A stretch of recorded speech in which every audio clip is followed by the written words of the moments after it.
vazios, e mesmo assim não conseguia ser feliz.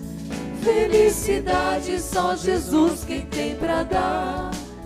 Eu não sabia, por isso me ausentei, e conheci o que o mundo me ensinava. E foi por isso que agora que voltei, eu me entrego, pois Jesus eu encontrei. Oh, meu Deus, oh, Jesus, vem em socorro deste filho seu. Oh, meu Senhor, cuida de mim, não vou sofrer, acredito assim. Amém. Pode sentar. Vocês ainda não estão cansados, né? Aguenta mais um pouquinho. Que Bíblia é essa, Eliseu? Pastoral? Hã? É mais diferente? Eu achei que era pastoral. Amém. Quem tem a Bíblia, abra. O capítulo 16.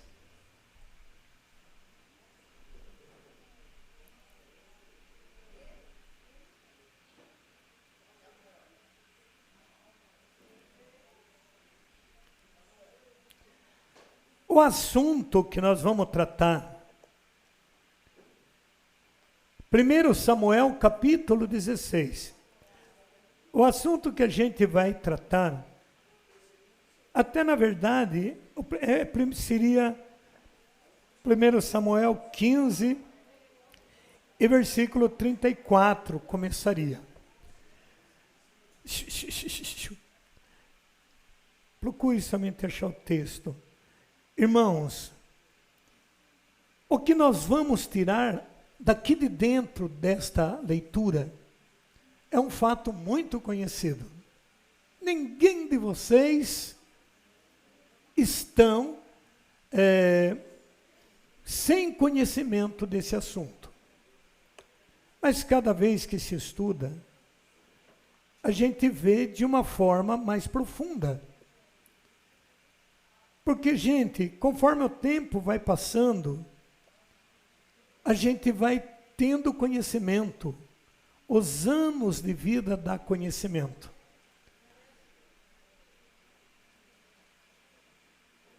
Os anos de vida faz a gente conhecendo. São duas coisas que a vida não perdoa. É a idade e o conhecimento. Quando você pega uma idade, você se enche de experiência. Porque o trajetório que você já fez, tudo aquilo que se passou, vai ensinando a gente. Porém, você acaba aprendendo como fazer, mas você não tem o físico para corresponder àquela sabedoria.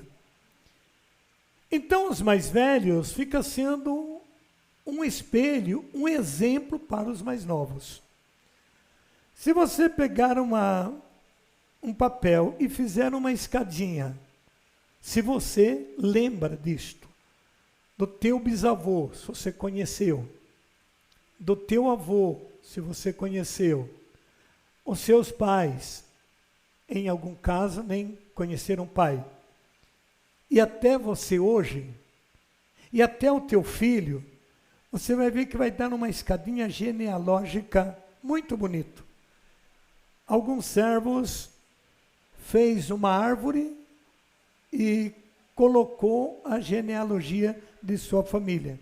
Uma coisa muito importante isto. É muito interessante. E nessa árvore genealógica, você vai encontrar galhos. E vai encontrar fruto desses galhos de várias espécies.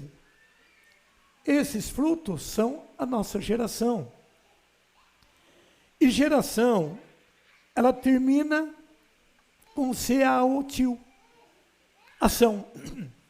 Nestas ações, diversifica muita coisa. Tamanho, cor, atitude, temperamento. Se você conversa, você não me ouve. Então, o que acontece? Ter de saber de lidar com esta situação.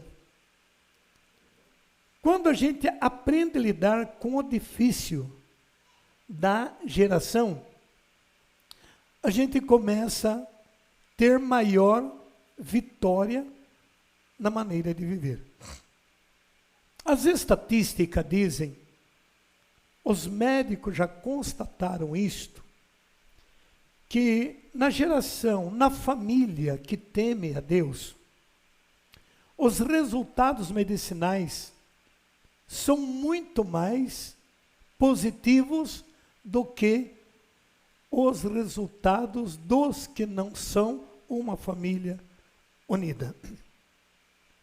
Nas escolas, os alunos têm melhores comportamentos quando eles sobrevivem de uma família estruturada, de que quando eles vivem numa família que já foram acidentadas conjugalmente. Isso faz uma história. E estas histórias, ela registra também na palavra. Quando você lê a Bíblia com um coração voltado para aquilo que a Bíblia é, por aquilo que ela escreve, você não vai encontrar muita diferença. É claro que é muito difícil você ir lendo a Bíblia todo no momento de uma explicação. Mas por algumas experiências, a gente pode ir contando umas historinhas da Bíblia e depois entrar no texto da Bíblia para confirmar aquilo que a gente conta.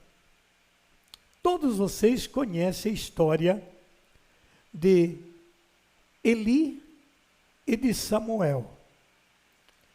O sacerdote Eli, olha, essa história começa lá atrás.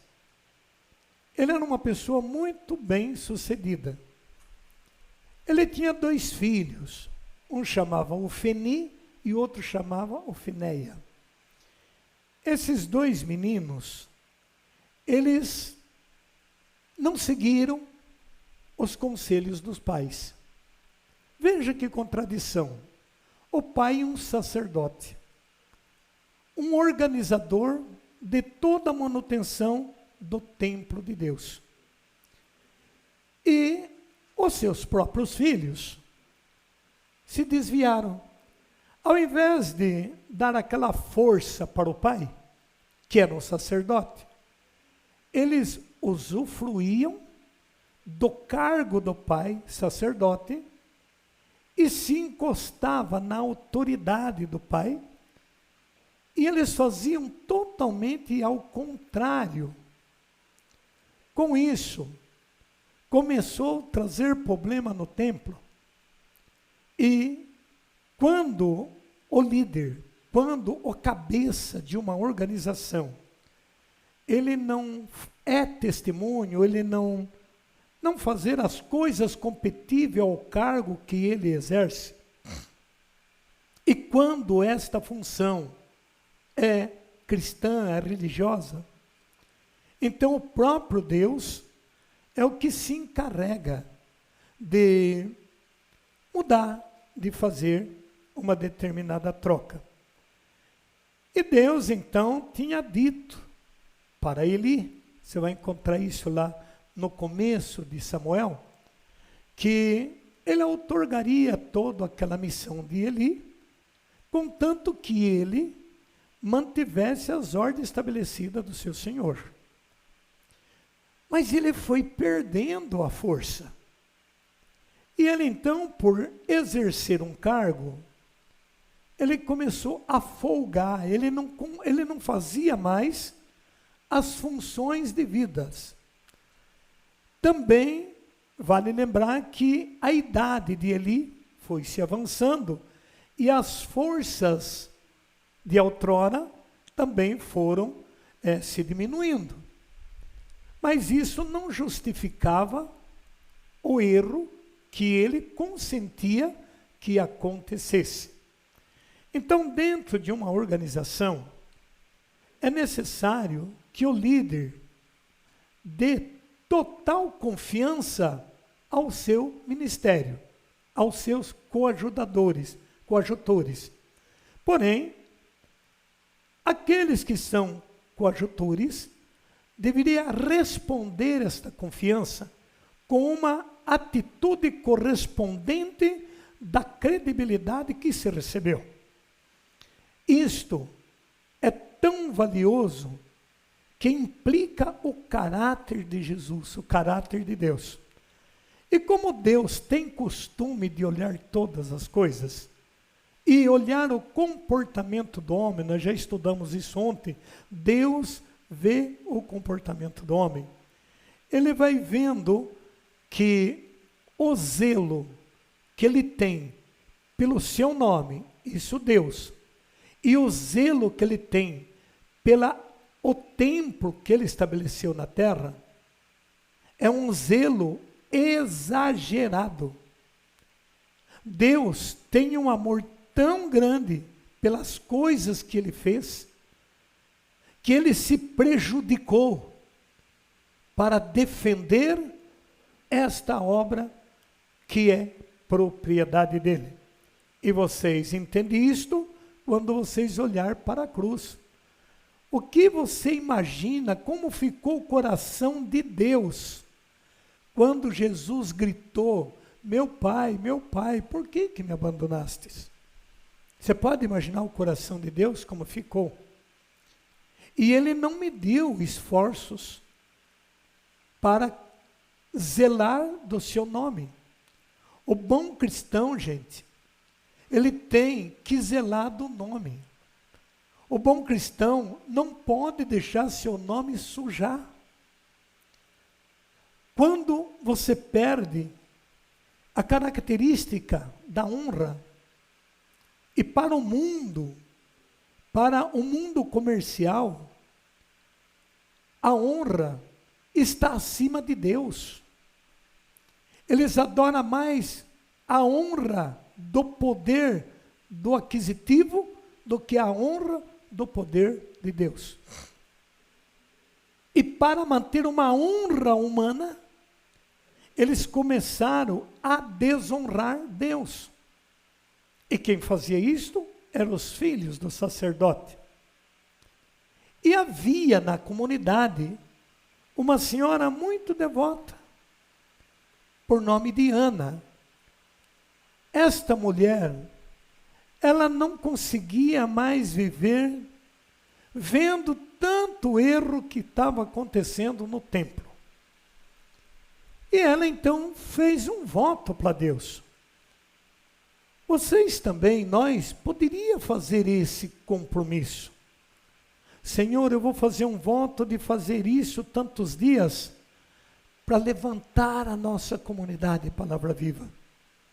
Para nós manter o nosso líder em pé na frente da comunidade.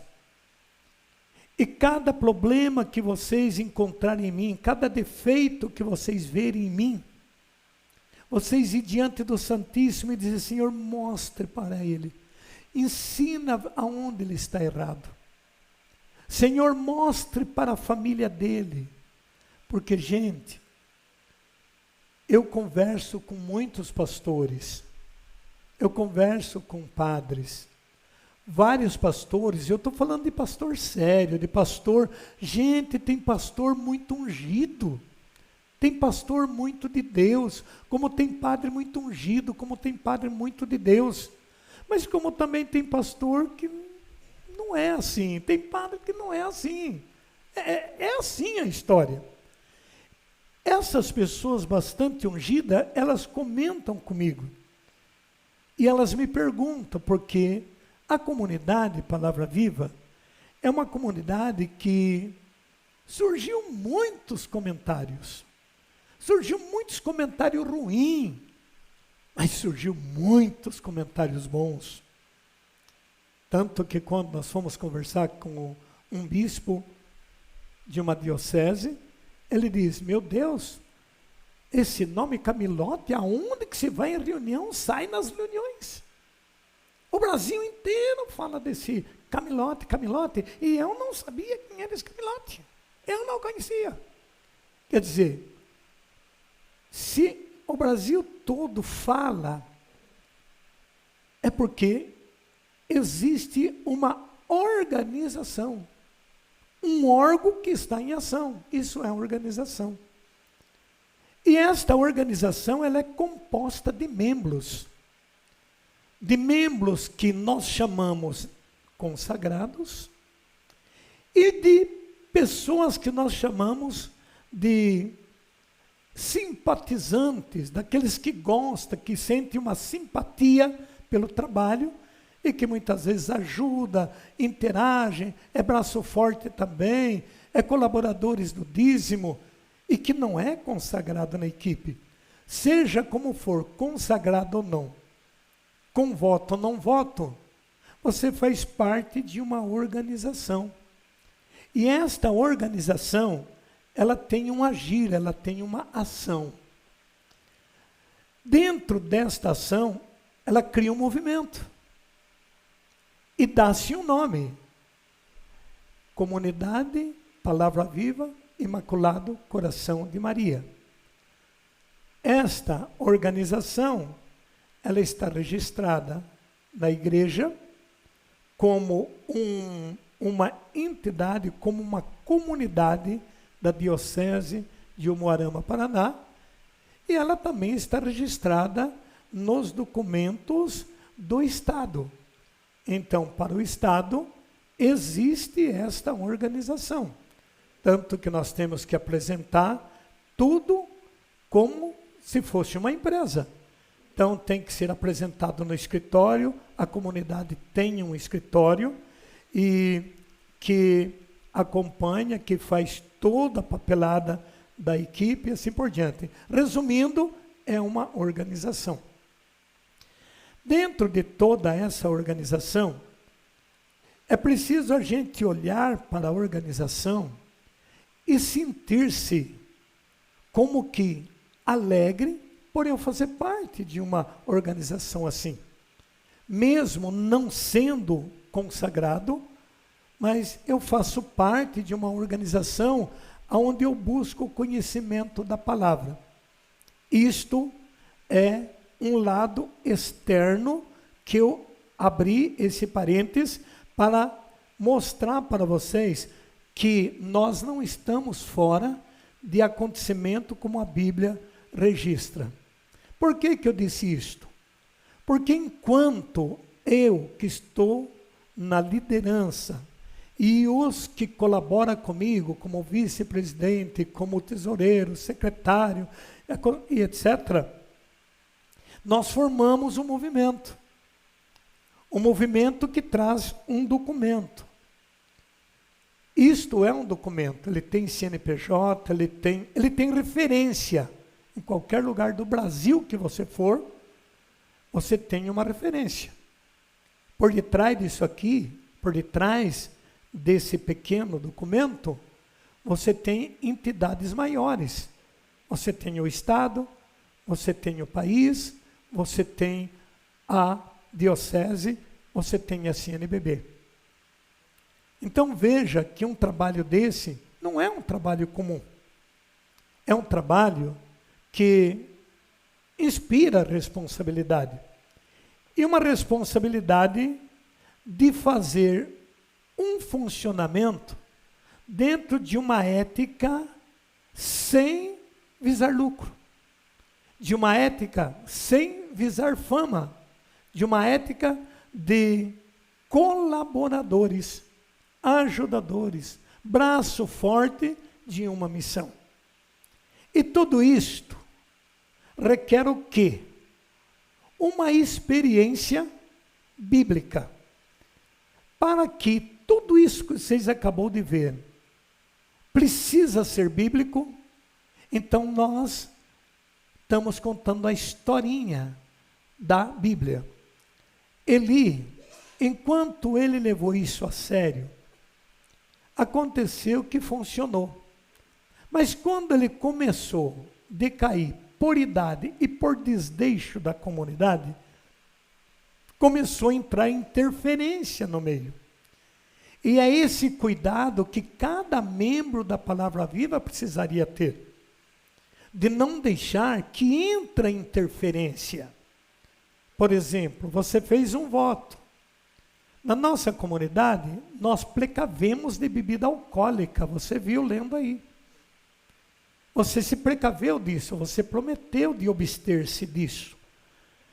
Mas se você dentro da equipe, agora vai numa lanchonete, abre cerveja, fica bebendo cerveja. Não, mas o padre bebe, tudo bem, tudo bem. O padre bebe, o bispo bebe, todo mundo bebe. Só que na Palavra Viva houve uma opção. Por que que eu tomei esta atitude? Por fatos que me aconteceram. Por isso, se de repente acontece um problema sério numa paróquia, muitos padres não assumem. Problema de possessão, problema etc. Não assumem porque isso é muito forte. E o grande problema de não viver esta regra de espiritualidade, quando você vai orar por uma pessoa nesse sistema, eles jogam na tua cara. Você vive em adultério, você anda enchendo a cara, você bebe. Quantas vezes pessoas endemoniadas não disse isso? Bem no começo da comunidade. Você estava lá na boteca enchendo a cara de cerveja, eu fiz você beber cerveja, o que você quer comigo agora? E foi esta coisa que começou. Aí quando a gente foi retendo, não beber mais isto, e também um golinho de vinho, biblicamente, porque isso é bíblico, mas o que as pessoas fazem? Porque o Camilote também bebe? Gente, 1 litro de vinho para mim dá para 2, 3 meses. Eu bebo um golinho na hora do almoço de janta, se tem, se não tem, maior parte eu nem tomo.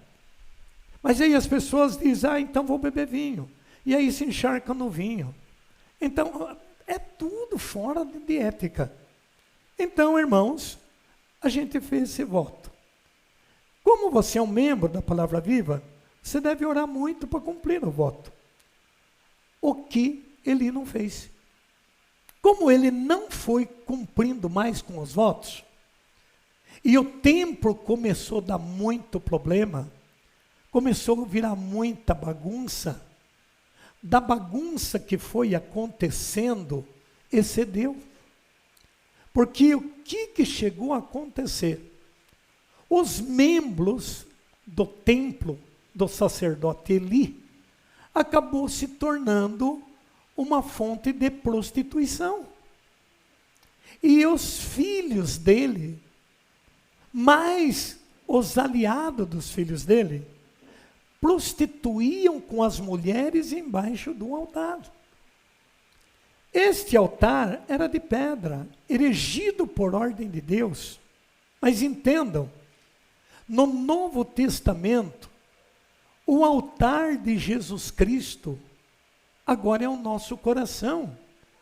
E o altar de Cristo é o da igreja. Então eu tenho que passar pelo altar da igreja para eu ter o altar de Cristo no meu coração. E ele foi deixando essas coisas ir acontecendo, a ponto desta Ana ficar quase que em delírio.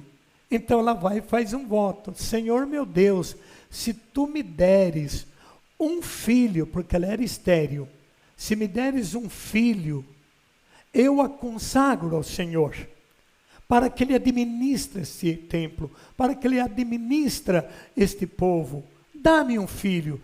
E ela não pediu hoje e recebeu amanhã, não. Ela foi orando, orando, orando. Aquela mulher orava tanto naquela igreja, que ela chegou a incomodar um sacerdote. E o sacerdote chegou a um ponto, olha quando a pessoa não tem mais a intimidade com Deus. Ele perdeu a intimidade com Deus. Ele fazia o que fazia no templo, tudo humanamente, rotineiramente. Como é que Deus poderia descer ali num altar onde havia prostituição? Foi tão sério, mas foi tão sério, que Deus resolve dar um filho para Ana. E ela então teve que cumprir esse voto. Quando foi levado esse menino para a apresentação e a circuncisão, ela vai e deixa o menino lá no templo. Eu prometi, está aqui o meu filho. E aí então esse menino passou a trabalhar com ele. E lá um dia de noite, vocês vão encontrar isso lá pelo capítulo 1, 2 e 3 de 1 Samuel, não precisa nem pegar. O Senhor vai e chama Eli. E Eli pensava que era, aliás, o Senhor chama Samuel. E o Samuelzinho achava que era o Eli, o sacerdote. Então ele saía do quartinho dele, muito crianção, ia lá e disse: o Senhor me chamou? Como o sacerdote não tinha chamado, ele falou: não te chamei, volta a dormir. O menino volta para dormir. Pela segunda vez, ele volta de novo: o Senhor me chamou?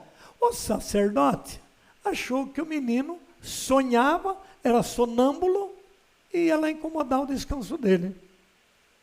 Como isso foi se repetindo várias vezes, a Bíblia escreve que pela terceira vez, o sacerdote te chegou: olha, vai dormir, se acaso te chamar de novo, você diz assim: falai, Senhor, que o vosso servo escuta. E se ele te dizer alguma coisa, você não me oculte nada. Tudo que esta voz te dizer, você vem e conte para mim. E aí então foi que o menino foi e disse para ele: a voz me disse que o Senhor vai tomar a tua realeza, porque você descuidou dos vossos filhos, aonde está havendo abominação dentro do próprio templo. Com isto, houve uma reviravolta. A casa caiu. Está se descobrindo que nós não estamos lícitos. Então, quem está entrando em ação? A própria mão de Deus. A mão de Deus, até os dias de hoje, entrará em ação dentro dos ministérios que se é formado em nome dele. A mão de Deus entra dentro das famílias que é formada em nome dele. Por isso Deus tem o costume de proteger as famílias que é dele. Mas Deus, em Jesus Cristo, não tem como proteger o que não pertence a ele. Então, alguns desgastes que a gente tem na vida, alguns problemas que parece não ter solução, é bom sempre analisar alguma coisa dentro de nós. Primeira coisa, eu sou uma pessoa que perdoa todo mundo, ou eu tenho um ressentimento, uma mágoa com alguém, do qual eu não tenho força de pedir perdão para esta pessoa. Esse é um ponto muito forte. É um ponto que desgasta tanto a fé, a saúde e tantas outras coisas. Porque se eu destruir o templo de Deus, Deus me destruirá. Se o meu coração tem interferência de desamor, que era o caso de Eli, ele estava tão sem força, ele estava tão sem Deus, que ele chegou a julgar que a Ana que estava lá orando, estava bêbada, estava ébria. Todo dia esse balbúcio aqui dentro do templo, você deve estar bêbada. Não, meu Senhor, eu não estou bêbada. Eu venho aqui orar ao Senhor por conta da situação de Israel. Ele ignorou. Mas teve que concordar depois. Com isto, foi enfraquecendo. É isso que enfraquece casamento. É isso que enfraquece trabalho. É isso que enfraquece ministério. É isso que enfraquece finanças. É isso que enfraquece a fé. Porque tem interferência. E essa interferência foi mostrado para Eli, como está sendo mostrado para você hoje. Diga para o irmão, você está entendendo, filho? Vocês estão sendo avisados. Por isso que a gente está pegando a história daqui. Isso foi se agravando de um jeito, que os filisteus, filisteu aqui significa para nós hoje os demônios. Porque quem tem coragem de pisar no sagrado, só é demônio. Quem tem coragem de roubar o sagrado, é o demônio. E eles então começaram a ver o fracasso que estava havendo dentro do templo de Eli. Então eles chegaram a um consenso. Aquilo ali não tem mais força. Vamos fazer um motim e vamos atacar o templo. E o grande problema, mas gente, preste atenção nisso com a alma. O grande problema para os filisteus, o grande problema para os demônios, chama-se altar. Chama-se Eucaristia. Esse é o grande problema para ele. E como é que ele poderia derrotar o templo? Se ele conseguisse abocanhar a arca. Porque dentro da arca estava o sinal de Deus. Dentro da igreja está o sinal de Deus, que chama o sacrário. Pode falar mais alto. E dentro deste sacrário está o seu coração. Diga glória a Deus. O que você fez hoje de manhã? O que você recebeu hoje de manhã? Aonde esse Jesus foi? O que seu coração passou a ser? O templo. Olha que coisa linda. Olha que coisa linda. Só que este sacrário, ele pode ser roubado. Pode ser enfraquecido. E quem enfraquece? É o adversário. Então os filisteus fizeram uma incursão e investiram contra os hebreus. E chegaram a um consenso. Preste atenção nisso. Ofni e Ofineia estava mais no mundo do que no templo. E aí então, o que eles fizeram, gente? Eles começaram a mexer no sagrado. Começaram a corromper o consagrado. O sagrado é Deus. Em coisa sagrada não se mexe. Em coisa consagrada não se mexe. Por isso, eu tenho que voltar a bater na tecla. O dízimo é algo consagrado, é algo sagrado. É de Deus, não podemos mexer. E lá virou um rolo, porque eles mexiam em tudo. E ao mexer em tudo que eles estavam mexendo, deu-se o problema. Porque como Ofni e Ofineia, os filhos de Eli, já estava também todo atrapalhado, todo perturbado. Quando ele vê os filisteus vindo, eles preferiram ficar do lado dos filisteus e não ficar do lado de seu pai. Então a corrupção foi total. Só que eles nunca imaginaram que os demônios é seu amigo até que ele não te pega. Quando ele te abocanha, ele te mói, ele te destrói. E eles acompanharam a comitiva dos amalequitas, e junto estava a arca de Deus. E aí, quando chegaram a uma certa altura, achando eles que estava conivente com aquele barulho todo, o que fizeram?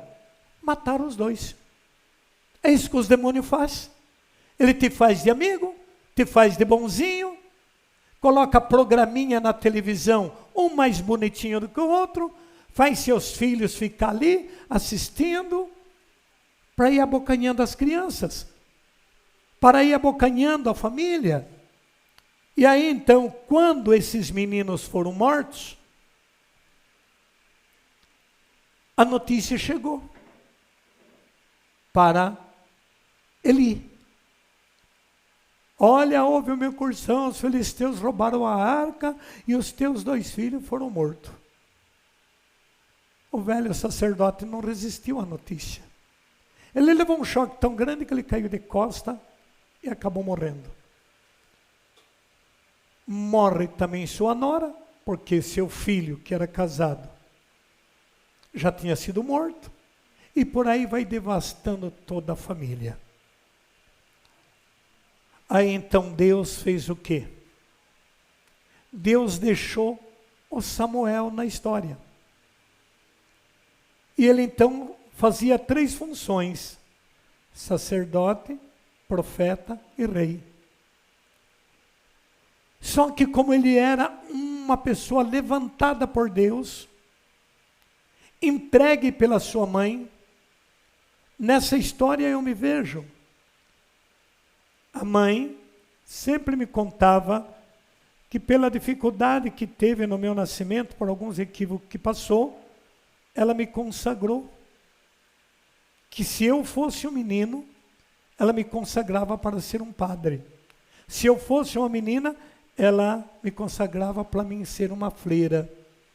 Então eu já fui consagrado desde o ventre da minha mãe.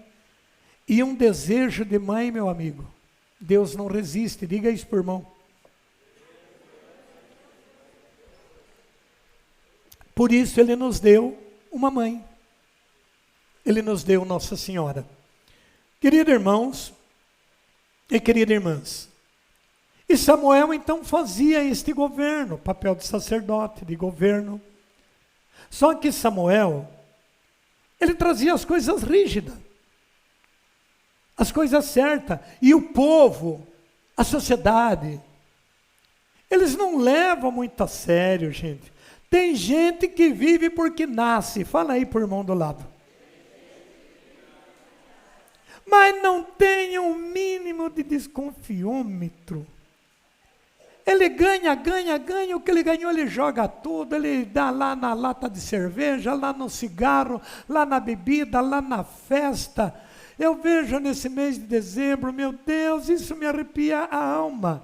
O camarada põe um shortinho, um tênisinho, pega um celular na mão, uma carteira, joga a carteira e celular, pega a cerveja e vão comer, vão beber, estão de festa. E a partir do ano que vem você começa a pagar. Dá umas passadinhas nas lojas hoje para você ver. É aquele punhado de gente ali esperando, mas vai comprar qualquer, já foi tudo nas festas.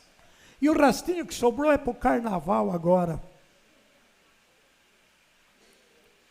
E as lojas vai aguentando aí, porque a coisa está difícil.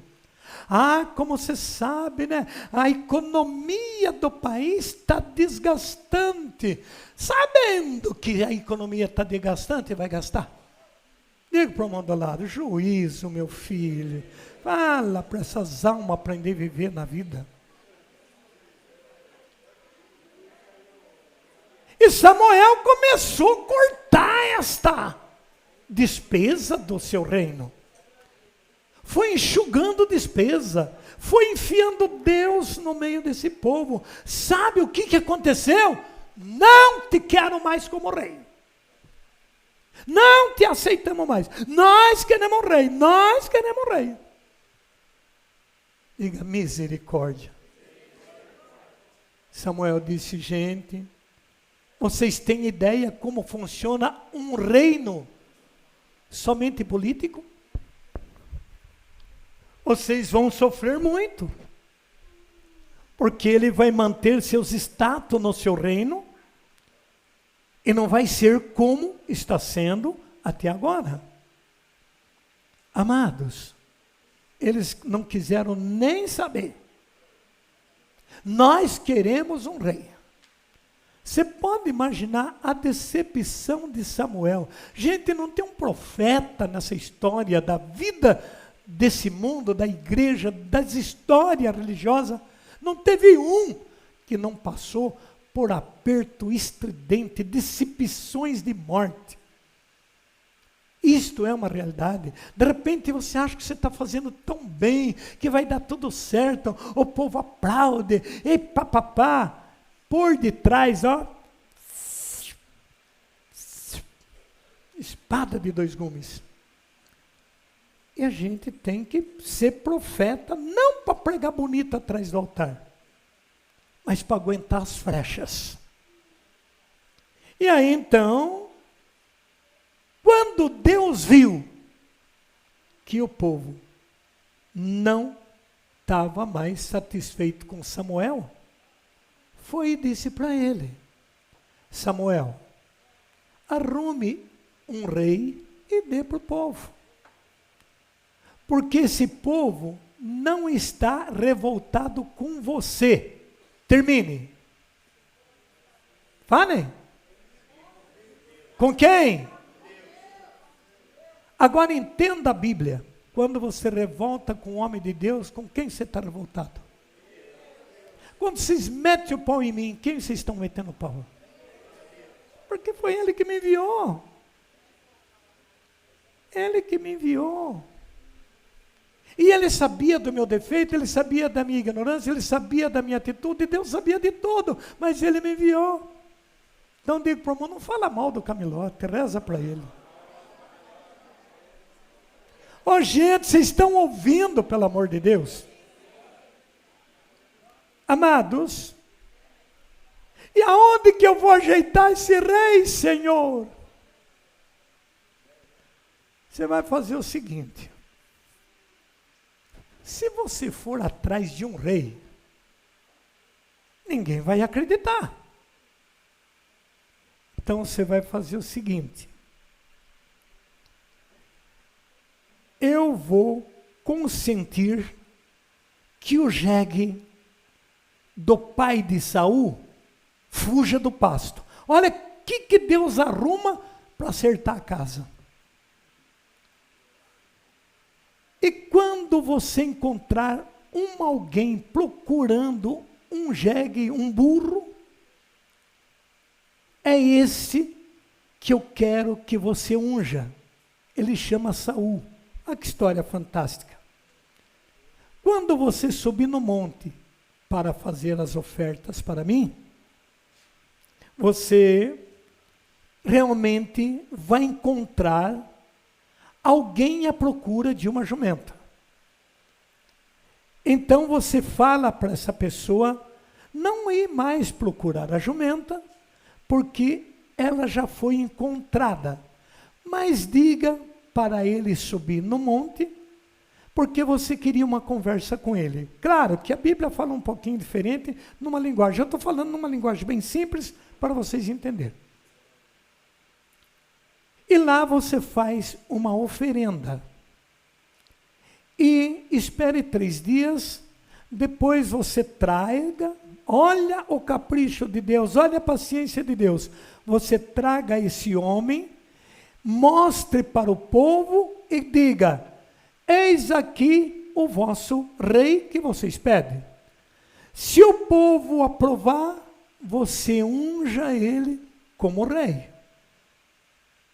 Se o povo não aprovar, espere novas orientações. Embora não está escrito com estas palavras, eu estou simplificando para ser entendido. E então ele esperou os 3 dias, sumiu no monte, fez a oração, encontra com Saul. Mas teve toda uma outra história, tinha outras pessoas, então essas outras pessoas que direcionou Saul e o servo dele para Samuel, porque quando falaram com essas pessoas, Saul disse assim: olha gente, eu perdi minha jumenta. É muito detalhe, eu estou simplificando, senão a gente não termina hoje. Eu perdi minha jumenta. Tem algum vidente aqui que faça uma oração, que faça um responso para mostrar onde está a jumenta de nosso pai? Então esse emissário falou: aqui existe um profeta, é Samuel. Ele vai estar no monte hoje orando. Você vai lá, que ele tem o poder de visão, ele vai. E quando ele foi chegando, veio a notícia: não preocupe mais, que o teu jegue já foi encontrado, já está na posse do vosso pai. Mas você fica aqui ainda 2 dias, e você caminhe atrás de mim, onde eu for, você vai atrás de mim.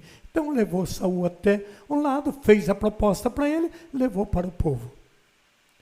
Enquanto Saul estava novinho no seu reino, ele ficou muito aliadinho com Samuel, pedindo as orientações, porque isso é normal.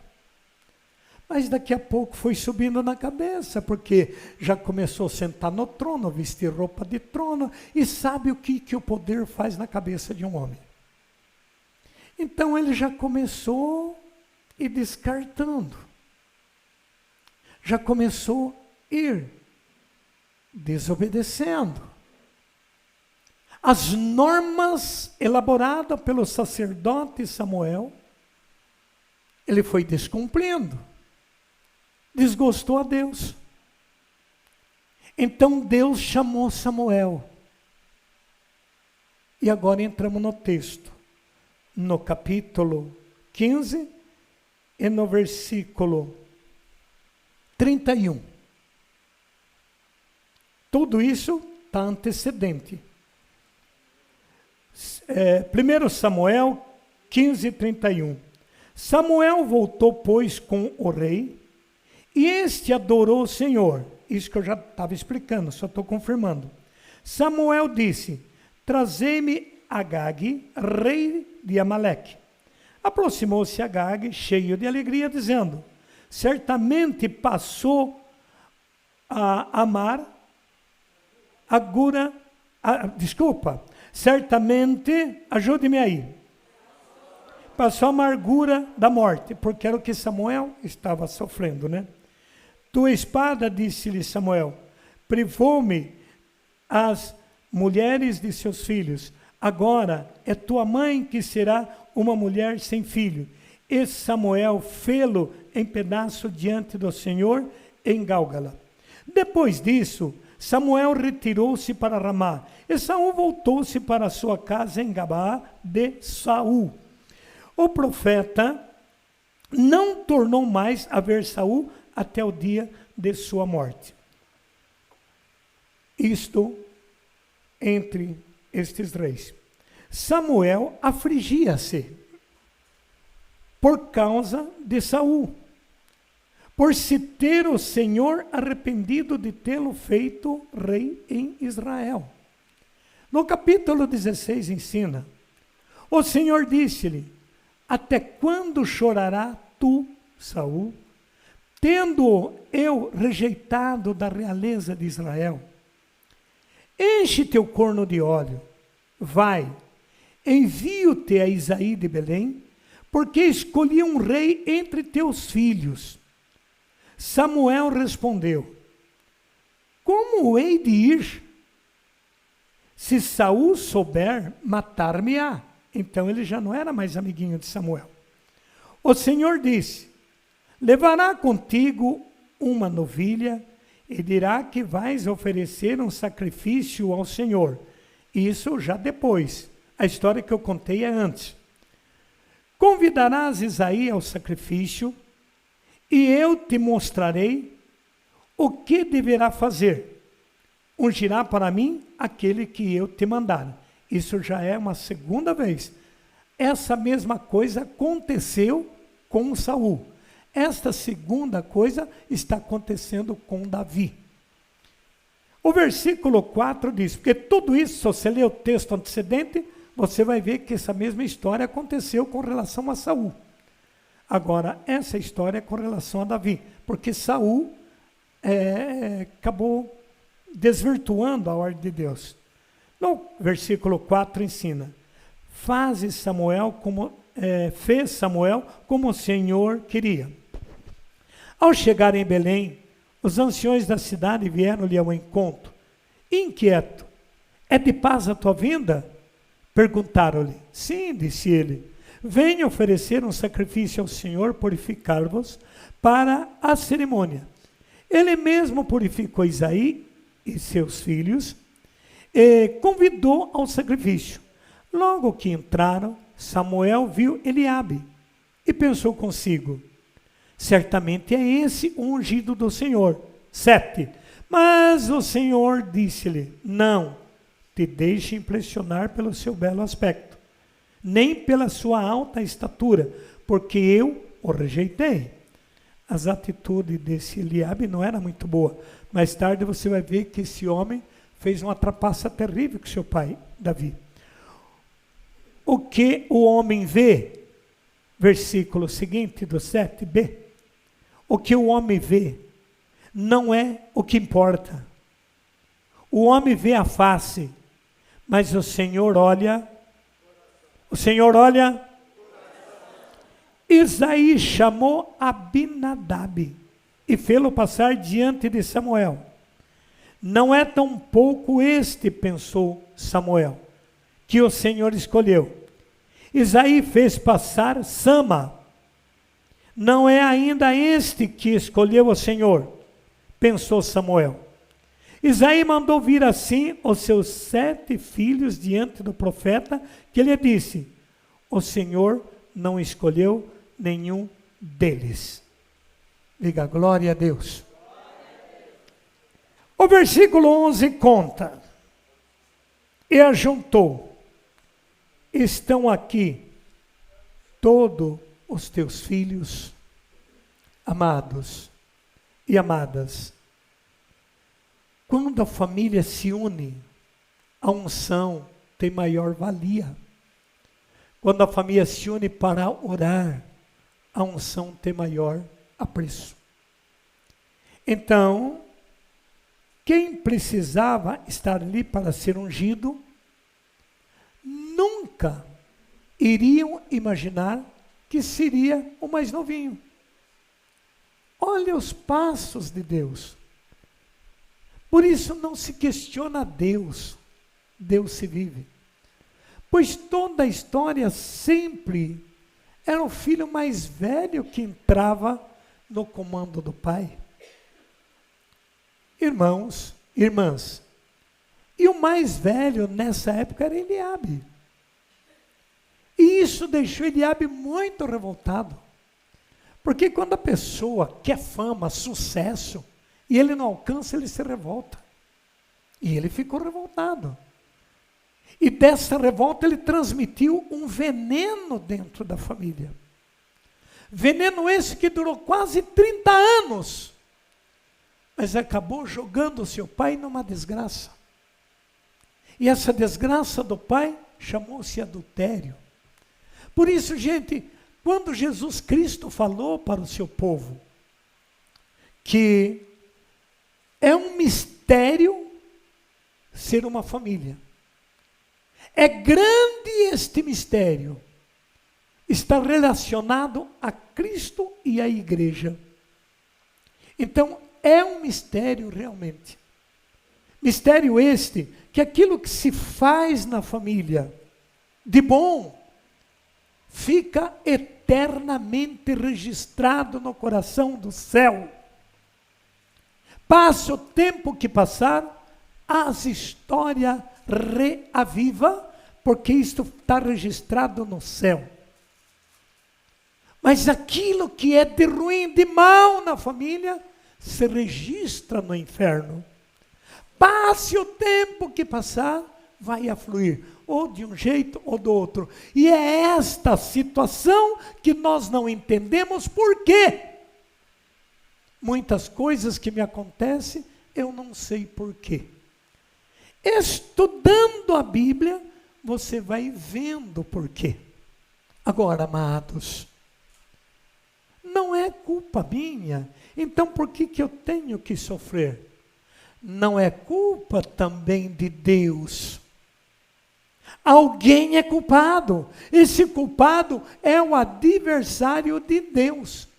Então, o que eu preciso fazer para me se livrar de muitas coisas?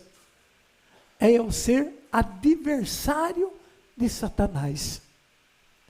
É eu não concordar com o projeto que ele lança nas modas, na televisão, nas novelas, nos filmes, nas baladas que existem por aí.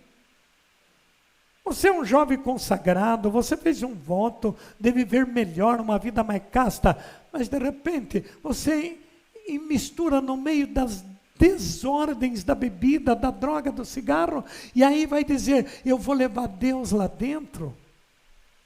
A Bíblia diz que aonde não está o Espírito de Deus, Ele ali não está. Então, irmãos e irmãs, o maior engano é isto. Não é o caso de fazer panelinha, partidarismo, não. É o caso de se precaver. De se precaver. Nada errado de você entrar em umas organizações dessa para ir fazer uma missão, levar o Evangelho, falar de Jesus, mas interagir na bebida, no cigarro, na droga, naquela coisa lá, na arguila, nem sei como. Então você vai levar Jesus aonde? Diga misericórdia. Estão todos aqui os teus filhos, falta o último que está pastorando ovelha. Manda chamá-lo. Quando chega Davi, foi decretado, é este. Então, ungiu-se Davi. E Davi passou a ser um menino ungido. Olha os atrapalhos que ele sofreu por causa da família. Se você olhar aqui, amados, o que acontece no capítulo 15, ou melhor, no capítulo 17, e no versículo, pode ser 24, Davi já é ungido, já tem alguns contatos com Saul, toca a harpa para Saul se livrar do demônio que estava comendo o rim dele lá. E aí então Saul, interesseiro, queria Davi do seu lado para se livrar do demônio. Quando ele ficava endemoniado, Davi tocava a harpa, o demônio ia embora. Ele não gostava de Davi, porque Davi era ungido, e ele tinha perdido a unção, ele já tinha descontrolado o seu ministério. No capítulo 15, fala que ele fez a maior besteira do mundo. Ele entrou no lugar de Samuel, e foi fazer oferenda, foi fazer sacrifício, foi querer celebrar. Isso é abominável, ele não tinha ordem para isto, mas ele pisou em cima da ordem. E aí Deus então chamou Samuel, falou, eu me arrependo de ter feito rei Saul, eu quero que se unja outro, unja Davi e leva lá para Saul. Então Saul passou a ficar interesseiro dos benefícios de Davi, e não da pessoa ungida de Davi. Nós precisamos tomar muito cuidado, porque dentro do ministério também podemos ser tentados a fazer esta barganha, essa troca. Eu quero ser um servo para mim ter sucesso na vida. Eu quero ser um dizimista para mim ganhar 10 vezes mais. Esse papel é mundano, esse papel não é divino. E Saul continuou com suas ideologias mundanas. E aí então foi mobilizado uma revolta contra Saul. Então o próprio comando se dividiu. o comando de Saul se dividiu contra Saul. E propuseram derrubar Saul do trono. Mas como Saul tinha encontrado esta força de libertação em Davi, então ele apela para Davi. A mesma coisa que faz o povo hoje. O povo anda meio de qualquer jeito, não leva a sério a sua vida religiosa. Quando eles encontram uma enfermidade, o que eles fazem? Vamos lá na Terezinha receber uma oração. Vamos lá no Camilote receber uma oração. E olha, Camilote, eu preciso que você me atenda, ou senão você vem aqui me atender. Gente, traga aqui. Não dá, é muito longe. É assim que funciona. Só que eles querem uma Terezinha, um Camilote, um servo, seja ele quem for, para resolver problema, para angariar aquele projeto que ele está querendo, para tirar aquela dor que está corroendo. Não vai funcionar nunca, porque Deus não é benzedor, curandeiro. Deus é palavra e vida. Então a camarada vai lá em busca de cura. Irmãos, você tem um tumor no seio, você tem uma úlcera nervosa no estômago, você vai no médico, ele te examina, você já sai dali curado? Sim ou não? Não, tem um grande processo. Em certos casos você tem que tomar remédio não sei quantos dias, você tem que perder não sei quantos de peso, você tem que fazer vários exames, e diante do diagnóstico é que eu vou extrair esse tumor. Corre o risco daquela medicação te curar e você não passar por cirurgia. Diga glória a Deus. Mas você esquece que na vida espiritual é a mesma coisa. Você vai buscar uma cura, as pessoas impõem as mãos, por uma inspiração divina vai dizer, Jesus te tocou e te curou. Você recebeu o diagnóstico. Então agora você precisa crer. Só que o fundador dessa desgraça chama-se demônio. Ele está vendo que você está procurando Deus. E ele precisa enfraquecer tanto o paciente como o doutor de Jesus Cristo, que é a pessoa que te orou, ou a doutora. Então o que ele vai fazer? Ele vai jogar uma confusão na casa de quem ora. Para você começar a dizer assim, ai meu Deus do céu, a minha casa ficou tudo contaminada. E fica. Você está mexendo com sujeira, vai ficar de que jeito? Aí você começa a sentir dor por todo lado do seu corpo. E aí vem aquela intuição, eu me contaminei com aquela oração. E antes não tivesse feito aquela oração, pronto, você já está enfraquecendo. Você já está cedendo ao demônio. Porque você está acreditando que você está destruída porque você fez um ato bom. Esse é o papel do demônio. Diga aí por irmão, vocês estão escutando, gente? Aí você mora com aquele marido que não quer que você faz isto. Misericórdia. Ele vai te moer. Mas de repente teu marido não importa. Fique à vontade, faça. Você vai ter um filho, um neto. Esse filho, esse neto não vai ter o poder de te desrespeitar e te afrontar. Ele sai fora de você e apronta. Diga misericórdia. Se bem que isso não acontece aqui. E aí o demônio vai lá na tua cabeça e diz, adiantou? Adiantou? Você não quis lá? Não mexa com o que é meu. Você não vai conseguir. Teu Deus não te ouve. Você não rezou para aquele câncer? Eu não aguentei essa bagaça de Satanás. Quase 2 anos com a enfermidade da minha esposa. E infelizmente ela não teve a fé suficiente. E aí riu na minha cara, agora prega que Deus cura. Eu vou pregar, Satanás, porque Deus cura sim. Em nome de Jesus. Olha, gente, é um baque atrás do outro. É essa. Por isso vocês têm que ter essas experiências na caminhada. E vocês só vão ter essa experiência passando por ela, mas também pela palavra. Porque senão fica tudo físico. Você ora fisicamente, você canta fisicamente, mas se você passa pela palavra, então já não é mais físico. É físico e vida, porque você está estudando na palavra o que foi acontecido. E isso aconteceu com Saul. E aconteceu com Davi.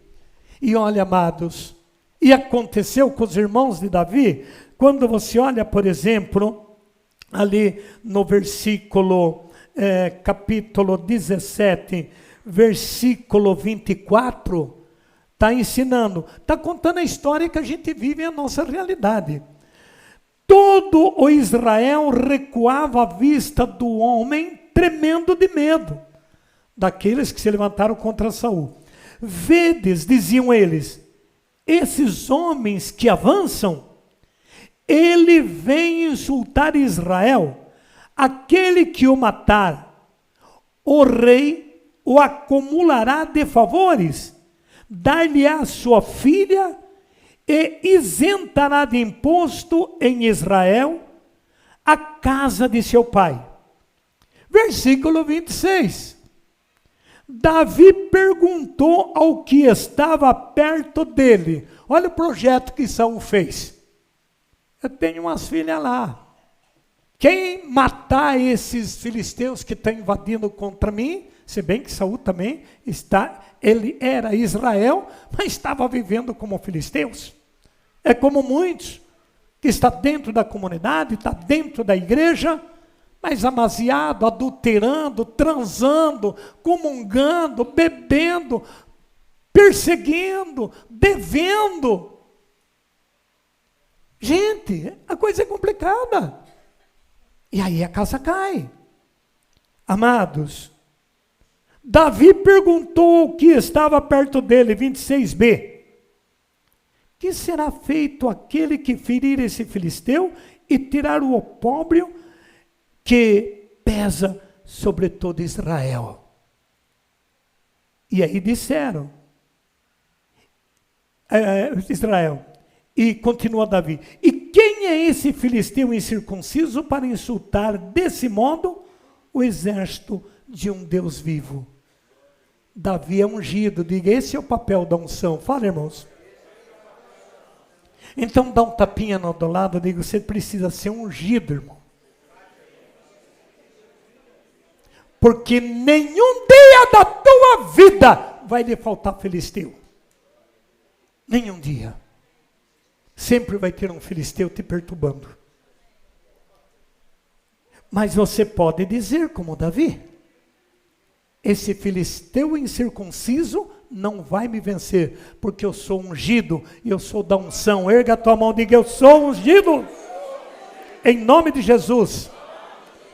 Por isso que Jesus pediu que eu ungisse vocês ontem.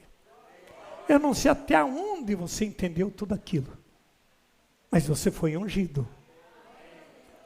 Queridos irmãos e queridas irmãs,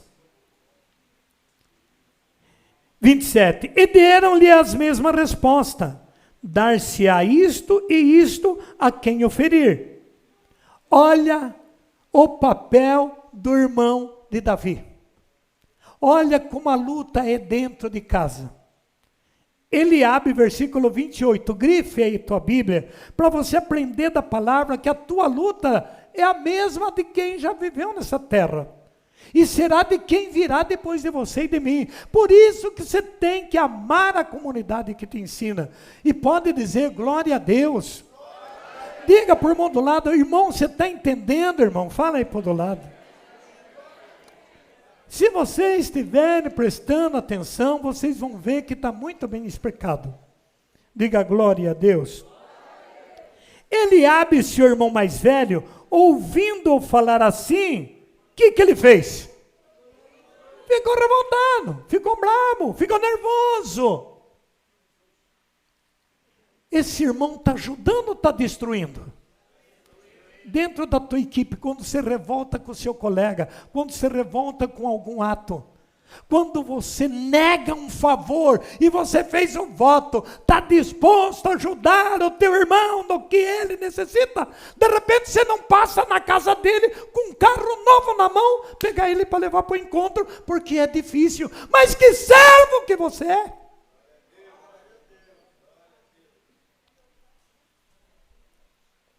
De repente o outro servo, por causa de um pedaço de milho e de soja, abandona a missão. São esses tipos de abusos que acontecem na igreja, que acontecem nas comunidades. É muito duro você escutar isto. Mas é isto que a Bíblia narra.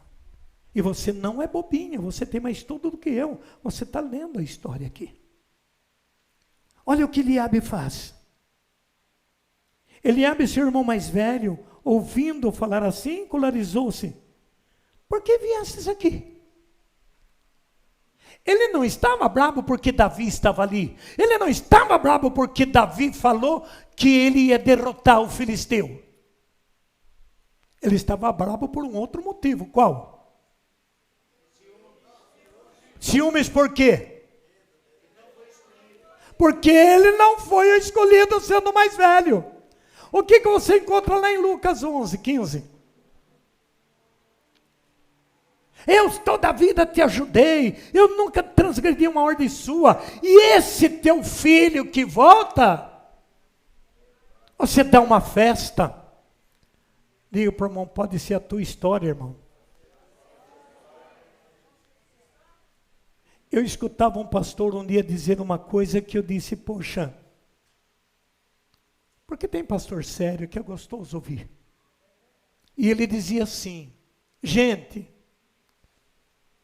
tem muitos membros na minha igreja, o pastor falava com essas palavras, que parece que eles se revoltam com o pastor, quando ele vê o pastor com um carro novo. Gente, mas eu vivi a cena porque foi a minha história. Quando eu andava, ele falou com essas palavras, parece que ele estava falando para mim.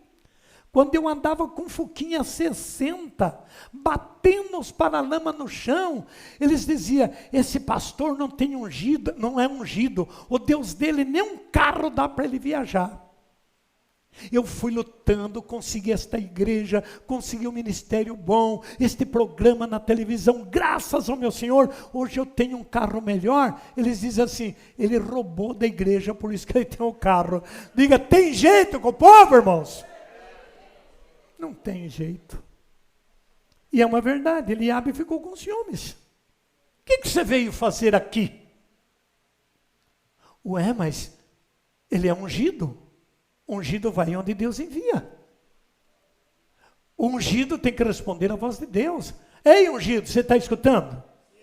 Então dá um glória a Deus. Amados, com quem deixaste tuas ovelhas no deserto? Conheço tua pretensão e a tua má índole.